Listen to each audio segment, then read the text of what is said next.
When a player returns from injury amidst controversy, the sports world holds its breath.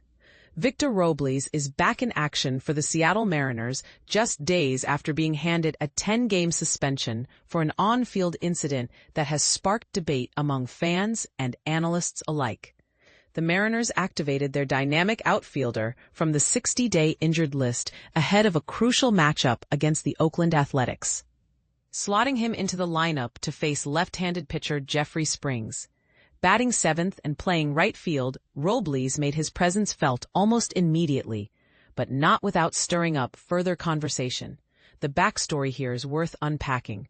Last Sunday, while on a rehab assignment with Triple-A Tacoma, Robles threw his bat in the direction of an opposing pitcher during a heated moment.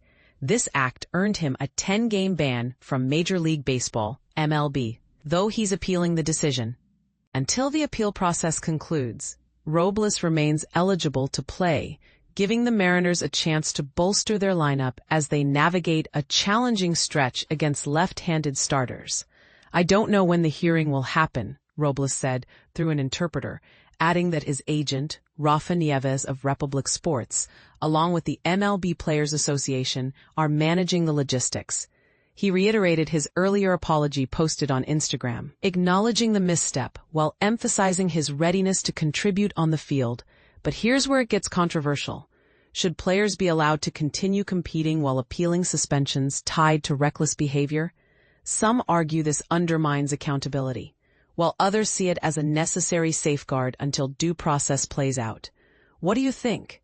Share your thoughts in the comments below. In Saturday's game, Robles showcased both his potential and the lingering challenges facing the team. He went 1 for 4 at the plate and even flashed some defensive brilliance with a diving catch in right field. However, the night wasn't without drama.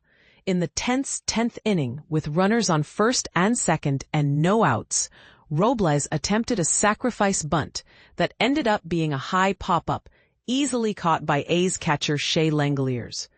Initially, it seemed Mariners manager Dan Wilson might pinch hit Luke Raley, known for his strong bunting skills, but ultimately decided to stick with Robles. "That's the play we wanted in that situation," Wilson explained postgame. "We just didn't execute." Seattle had another chance to rally after loading the bases, thanks to a fortuitous error by Oakland's shortstop Jacob Wilson, followed by a walk drawn by rookie Cole Young.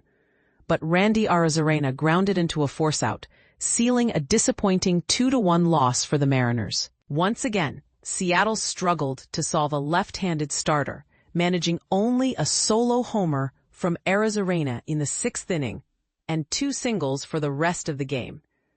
Their struggles against southpaws have become glaringly evident. Since the All-Star break, the Mariners rank 8th worst in MLB with a .656 OPS versus lefties.